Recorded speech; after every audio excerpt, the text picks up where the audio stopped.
പെൺപുലി കളത്തിൽ ജോസ് കെ മാണിയുടെ നില പരിതാപകരം. 2026 നിയമസഭാ തെരഞ്ഞെടുപ്പിനെ ലക്ഷ്യം വെച്ച് കോൺഗ്രസ് ചില വിസ്ഫോടനങ്ങൾക്ക് കോപ്പുകൂട്ടുകയാണ്. അപ്രതീക്ഷിത നീക്കങ്ങളിലൂടെ കേരള രാഷ്ട്രീയത്തിൽ ചടുല നീക്കങ്ങൾക്കാണ് കോൺഗ്രസ് ഇപ്പോൾ തയ്യാറെടുക്കുന്നത്. അതിൽ പ്രധാനം കാഞ്ഞിരപ്പള്ളി മണ്ഡലത്തിൽ സംഭവിക്കുന്ന വ്യതിയാനമാണ്.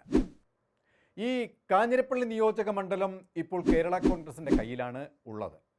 കേരള കോൺഗ്രസ് ആകട്ടെ ഇപ്പോൾ LDF മുന്നണിയുടെ ഭാഗവുമാണ്. പ്രൊഫസർ ജയരാജാണ് ഇവിടെ നിയമസഭാ സാമാജികൻ. ഇത് തിരിച്ചു പിടിക്കുക എന്നത് ഇപ്പോൾ UDFിൻ്റെ പ്രസ്റ്റീജ് ഇഷ്യൂ ആയി മാറിക്കഴിഞ്ഞു. സീറ്റുകളുടെ എണ്ണം വർദ്ധിപ്പിക്കുക എന്നത് ലക്ഷ്യം വെച്ച് UDFിൽ നിന്നും വിട്ടുനിൽക്കുന്ന ഘടകകക്ഷികളെ ഓരോന്നോരോന്നായി തിരിച്ചു കൊണ്ടുവരിക എന്നതാണ് UDFിൻ്റെ പ്രഖ്യാപിത ലക്ഷ്യമായി ഇപ്പോൾ നിലകൊള്ളുന്നത്.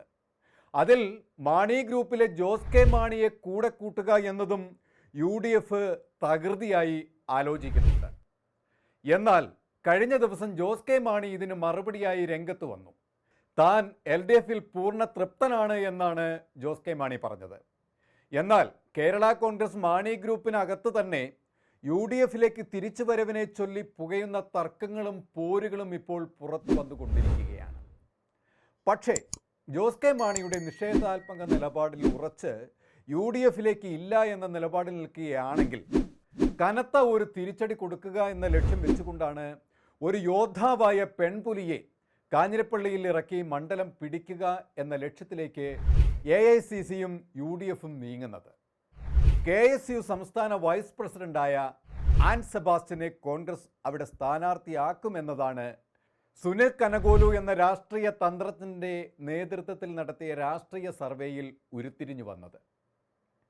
കേരളത്തിലെ ഏറെ സങ്കീർണമായ എന്നാൽ ഒത്തുപിടിച്ചാൽ പിടിച്ചെടുക്കാൻ കഴിയുന്ന 30ഓളം മണ്ഡലങ്ങളിൽ യുവത്വങ്ങളെ ഇറക്കണമെന്നാണ് AICC സർവേ ടീം കണ്ടെത്തിയത്. അതിൽ പ്രാധാന്യം അർഹിക്കുന്നതാണ് കാഞ്ഞിരപ്പള്ളി മണ്ഡലം. ക്രിസ്ത്യൻ ഭൂരിപക്ഷമായ ഈ മലയോര മണ്ഡലത്തിൽ ജോസ് കെ മാണിക്ക് ചെക്ക് പറയാൻ ശക്തയായ ഒരു തേരിറക്കുകയാണ് UDF. പതിറ്റാണ്ടുകളായി കേരള കോൺഗ്രസിൻ്റെ മണ്ഡലമായി നിലനിർത്തി പോയിട്ടും മണ്ഡലത്തിൽ വേണ്ടത്ര വികസന പ്രവർത്തനങ്ങളും ജനവികാരത്തിനെതിരെ സർക്കാരിൻ്റെ പ്രവർത്തനങ്ങളും കണക്കിലെടുത്തുകൊണ്ടുള്ള നീക്കം ഇവിടെ ഇപ്പോൾ അലയടിക്കുന്നുണ്ട്. വികസന മുരടിപ്പോടെ ചത്തേ ചതഞ്ഞേ എന്ന രീതിയിൽ പോകുന്ന ഈ മണ്ഡലത്തിൽ കേരള കോൺഗ്രസിൻ്റെ ഈ പൊന്നാപുരം കോട്ടയെന്ന് അവകാശപ്പെടുന്ന ഈ മണ്ഡലത്തിൽ ഇത്തവണ ഈ പെൺപുലി ആധിപത്യം സ്ഥാപിക്കുമെന്നതിൽ യാതൊരു തർക്കവുമില്ല. ഇപ്പോൾ LDFിൻ്റെ ഭാഗമായ ജോസ് കെ മാണിയെ എങ്ങനെയെങ്കിലും UDFിൻ്റെ കളത്തിലെത്തിക്കാൻ റോഷി അഗസ്റ്റിനും ചരടുവലികൾ തകൃതിയാക്കിയിരിക്കുകയാണ്. ഇടുക്കി നിയമസഭാ മണ്ഡലത്തിൽ നിന്നുള്ള നിയമസഭാ സാമാജികനും LDF സർക്കാരിൻ്റെ ജലസേചന വകുപ്പ് മന്ത്രിയുമായ റോഷി അഗസ്റ്റിനെ അടുത്ത തവണ അവിടെ CPM കാലുവാരുകയും റോഷിക്ക് ഇടുക്കി സീറ്റ് നഷ്ടമാകും എന്നത് മനസ്സിലാക്കിക്കൊണ്ട് ഒരു ചുവടുമാറ്റത്തിന് തയ്യാറെടുക്കുന്നത് കൊണ്ട് തന്നെയാണ് ഇപ്പോൾ അടൂർ പ്രകാശിനെയും VD സതീശിനെയും സ്തുതിക്കുന്ന പ്രസ്താവനകളുമായി റോഷി അഗസ്റ്റിൻ രംഗത്ത് വരുന്നത്. UDF കൺവീനർ അടൂർ പ്രകാശ് വിഭാവനം ചെയ്യുന്ന ഓഗസ്റ്റ് മാസത്തിൽ നടക്കുന്ന UDF വിപുലീകരണത്തിൻ്റെ ഭാഗമാകാനാണ് റോഷി അഗസ്റ്റിൻ്റെ ശ്രമം. അതിൻ്റെ ഭാഗമായി കേരള കോൺഗ്രസിൽ നിലവിലെ സ്ഥിതി വിലയിരുത്തി ജോസ് കെ മാണിക്ക് കടുത്ത പ്രഷർ ചൊലുത്തിക്കൊണ്ട് ശ്രമം തുടരുകയാണ് റോഷി അഗസ്റ്റിൻ. ജോസ് കെ മാണിയുടെ രാജ്യസഭാ അംഗത്വ കാലാവധി മാസങ്ങൾക്കുള്ളിൽ അവസാനിക്കാനിരിക്കുകയാണ്. അതിനുശേഷമുള്ള ജോസ് കെ മാണിയുടെ നില ഇനി പരിങ്ങലിൽ ആകുകയും ചെയ്യും. അടുത്ത നിയമസഭാ തെരഞ്ഞെടുപ്പിൽ UDF അധികാരത്തിൽ കയറുകയും തുടർന്ന് ഒരു മുന്നണിയിലും സ്ഥാനമില്ലാതെയാകുന്ന കേരള കോൺഗ്രസ് ജോസ് കെ മാണിക്ക് മുന്നിൽ ഇനി വഴി എന്ത് എന്നതാണ് രാഷ്ട്രീയ കേരളം ഉറ്റുനോക്കുന്നത്. റോയി അഗസ്റ്റിൻ്റെ ഈ നിലപാടുകൾക്ക് പിന്തുണയുമായി ചങ്ങനാശ്ശേരി ജോയി മച്ചിലും പൂഞ്ഞാർ MLA KC സെബാസ്റ്റ്യനും ശക്തമായി പുറകെയുണ്ട്. എന്നാൽ റാന്നി MLA പ്രമോദ് നാരായണനുമായി നടക്കുന്ന ഇക്കാര്യത്തിലെ ബലാബലം ഇപ്പോൾ നിലവിൽ നിൽക്കുന്നുമുണ്ട്. ഈ അവസരമാണ് റോഷി അഗസ്റ്റിൻ ഉപയോഗപ്പെടുത്താൻ ശ്രമിക്കുന്നതും. ഉൾസംഘർഷങ്ങളിൽ ഇടപെട്ട് ജോസ് കെ മാണിയെ സ്വാധീനം ചെലുത്തി ജയരാജനെ മുന്നിൽ നിർത്തി തൻ്റെ ലക്ഷ്യം നടപ്പിലാക്കാൻ ശ്രമിക്കുന്നതും അതിൻ്റെ ഭാഗമാണ്. 2016 തിരഞ്ഞെടുപ്പ് വരെ UDF ഒപ്പമായിരുന്ന മാണി കോൺഗ്രസിനാണ് കാഞ്ഞിരപ്പള്ളി കൊടുക്കാനുണ്ടായിരുന്നത്.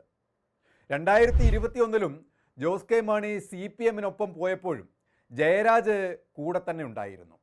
2021 അവിടെ ജയരാജ് ജയിക്കുകയും ചെയ്തു.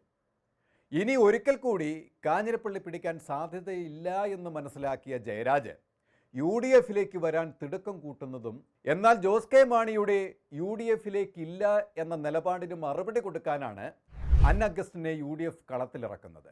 അൻ സെബാസ്റ്റ്യൻ തീപ്പൊരു വിദ്യാർത്ഥി നേതാവാണ്. എറണാകുളവും കോട്ടയവുമാണ് അൻ സെബാസ്റ്റ്യൻ്റെ കർമ്മമണ്ഡലം. സാമൂഹ്യ പ്രതിബദ്ധതയോടെ കോൺഗ്രസിൻ്റെ മുഖമായി നിന്നുകൊണ്ട് ശക്തമായ പ്രതിഷേധങ്ങളിൽ ഇടപെടുകയും അൻ സെബാസ്റ്റ്യൻ എന്ന പെൺകുട്ടി നാളെയുടെ കോൺഗ്രസിൻ്റെ മുഖമുദ്ര ആവുകയുമാണ് ഇപ്പോൾ.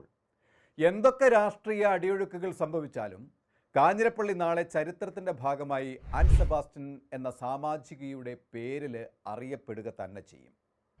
കോൺഗ്രസിൻ്റെ 30 C ക്ലാസ് മണ്ഡലത്തിൽ ഒന്നായി കാഞ്ഞിരപ്പള്ളിയെ തിരഞ്ഞെടുത്തതും UDF പിടിക്കുന്ന 100 സീറ്റിന് മുകളിൽ വരുന്ന മണ്ഡലങ്ങളിൽ ഈ മണ്ഡലം അതിൻ്റെ പൊൻ തിളക്കത്തോടെ ആൻ സെബാസ്റ്റ്യൻ എന്ന വനിതാ യോദ്ധാവിൻ്റെ കൈകളിൽ ഭദ്രമാവുകയും ചെയ്യും. കൂടുതൽ വാർത്തകൾക്കും വിശേഷങ്ങൾക്കും ഞങ്ങളുടെ channel like, share and subscribe ചെയ്യുക. കൂടാതെ സബ്സ്ക്രൈബ് ബട്ടണിലെ ബെൽ ഐക്കൺ എനേബിൾ ചെയ്യാനും മറക്കരുത്.